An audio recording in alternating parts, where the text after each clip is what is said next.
Hello, ito si Direk Boboy, taghatid sa inyo ng Kwentong Pinoy. Ngayon, Arts and Culture, dadaling ko kayo sa malayo, sa New Jersey, USA, kung saan maraming Pinoy. Instead na makipag-sosyalan, dinala kami ng aming host na si Rolly at si Nanette sa Hamilton, New Jersey. Dinala kami sa Seward Johnson Arts Center kung saan nandoon din ang grounds for sculpture. Sino si Seward Johnson? Ito ang kanyang mga gawa. Ito, si Marlene. Ito, panahon ng gera. Both are controversials. I'm sure interested na kayo makita pa ang iba niyang gawa. Halika, pasyal tayo sa New Jersey.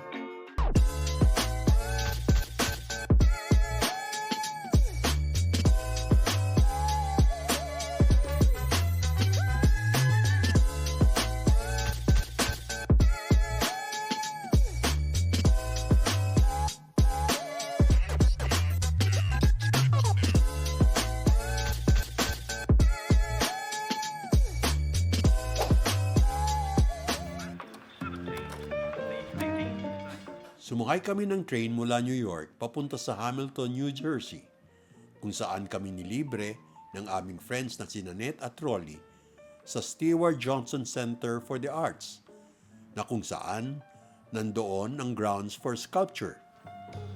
May tansyang 300 works ang naroon, mga gawa ni Johnson at ng mga ilang kilala at hindi kilalang iskultor.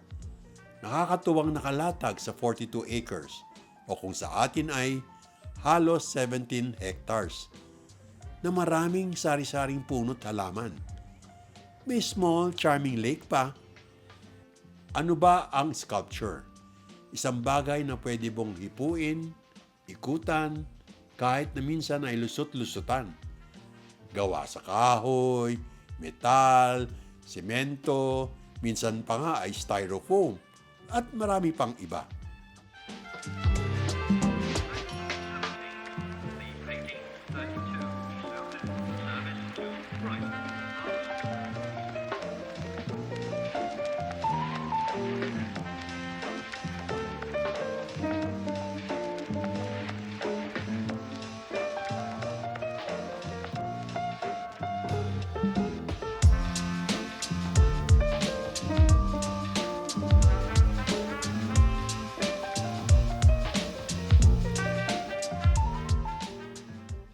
Katulad na anumang art, may mga pieces na madaling maintindihan.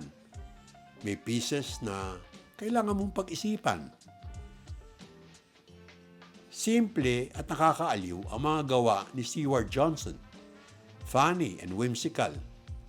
Tulad nitong Tila Secret Love Affair. O itong Wapakels, Sweet na Sweet in the Open Air. O itong Nagbabasa. O itong nagbumuni-muni, o nag-aaral, o itong naliligo, nakatago sa halamanan. Hinulma raw ang mga ito sa mga tunay na tao. Katulong ni Seward ang kanyang crew aided by computers. Sino ba si Seward na skulptor? Makulay po ang kanyang buhay. Apo siya ng founders ng Johnson & Johnson. Yes, ang sikat sa mundo na tagagawa ng baby powder, baby oil at baby soap. Bata pa lang, nag-aral ng si Seward sa School of Dyslexic. Ang dyslexia ay isang learning disability kung saan ang meron nito ay nahihirapang magbasa, magsulat o mag-compute. Pero, never dito naging hadlang sa mga dyslexic tulad ni Tom Cruise, Jennifer Aniston, Muhammad Ali, Albert Einstein, at marami pang iba. Pero, pasaway siguro si Seward. Sinipa siya mula sa family business ng kanyang tiyo. At later, tinanggalan siya ng mana ng kanyang ama. Gusto niya lang siguro ang maging artist. Isang pintor pa nga.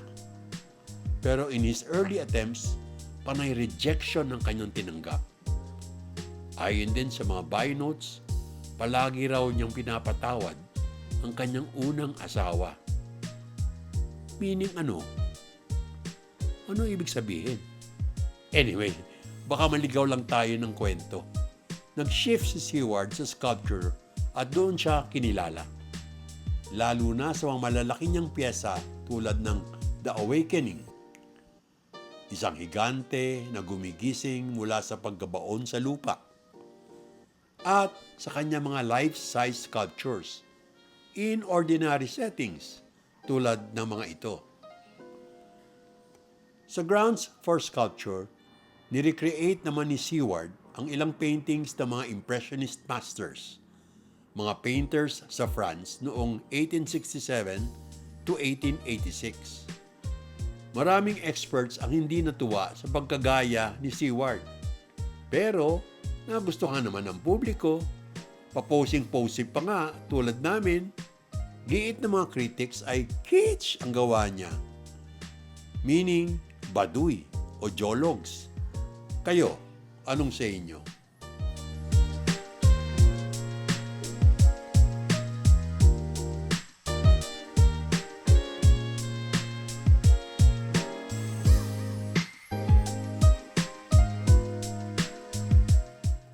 Have a good time na lang.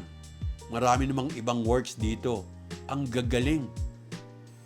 Pa-autumn nung nagpunta kami doon, mamula-mula ang mga dahon, making the experience a bit romantic in the make-believe world.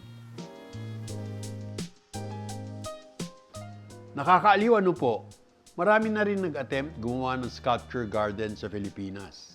Unang-una na dyan, si Billy Abueva sa University of the Philippines. Hindi lang masyadong nag-prosper kasi kulang sa suporta.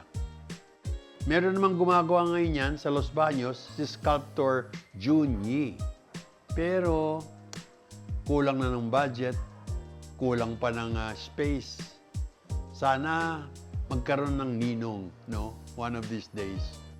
Like, share, and subscribe lamang po. Thank you.